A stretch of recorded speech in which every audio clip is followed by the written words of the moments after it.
Hey, it's Chris Brown here, superfitbusiness.com. In today's video, I'm going to share with you 5 sales mistakes you're likely making if you're not closing sales, so stay tuned. So in the 6-Figure Fit Pro workshop, we teach people how to sell, okay? And part of that is understanding what mistakes they're making and how to avoid them. So here's the challenge really with sales that I see on a regular. It is, number one, having an unfocused chat. Something that just becomes a really long, drawn-out conversation that doesn't need to happen. Number two is you get to a point where you end up discounting your services before you even get to the sale or the close. I used to do this a lot when I worked in a health club. 3, you have no sales process to follow, so it just becomes loose and has no frame. And you let the prospect take over the frame of the conversation or the call. And the problem with that is that really early on, they're going to ask you, how much is it, how does it work, and how do I get it? And it just interrupts your whole flow. And what ends up happening is you completely hate the sales process, even though you know that's the modality you've got to get people on board as clients. So if you get this right, what will happen is you have a solid agenda, a step-by-step process that you follow for every single client. You'll be able to take control of the frame, and that means you'll be able to control and guide the process. You become an authority as opposed to them taking the authority. And you get to a point where you actually charge more for your services instead of discount them, and you actually love and enjoy the sales process long term, and it makes you want to do more of it, which means you're going to make more money. So here are the 5 sales mistakes that you should avoid if you are in your fitness business trying to make sales, whether in person or over the phone. So number 1, the biggest common mistake that I see is that we have no common agenda for the call, the purpose, the consultation, whatever it is.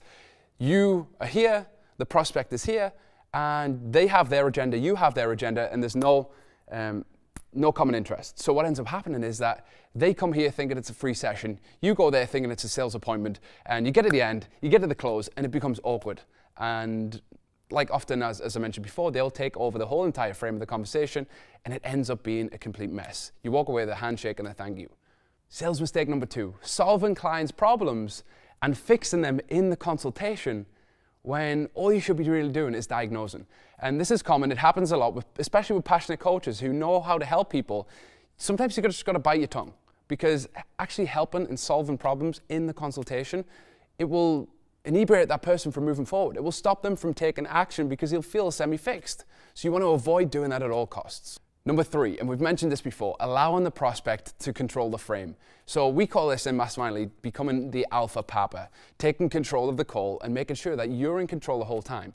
And one of the things that we actually do in there is give control statement over to the prospect at certain points that allows them to feel comfortable and at ease, right? This isn't a hype or pressure selling at all. It's just meaning that you guide the process. You're the authority. They have the problem. You have the solution. So it's down to you as the authority to guide that conversation. If you don't, then it diminishes your trust, it diminishes your authority, diminishes your credibility, and that person will take over, they'll take control, and they'll become the alpha in that communication. So control the frame. Sales mistake number 4, talking more than you're listening. Look, straight to the point, you should be listening to your prospect more than talking.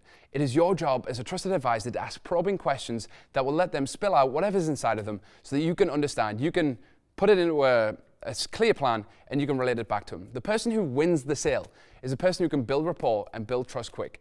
And ultimately, if you can communicate your clients' or prospects' problem and articulate it better than they could themselves, that makes you the expert. So all you've got to do is ask really probing questions. Instead of talking a bunch, shut up, ask the question, listen, and keep digging deeper and deeper and deeper. If you do that, you'll make a night and day difference to your sales. Sales mistake number 5 is being needy and desperate. If you're needy or desperate at any point throughout the sales process, then guess what? You'll be repelling your prospects more than you're attracting them.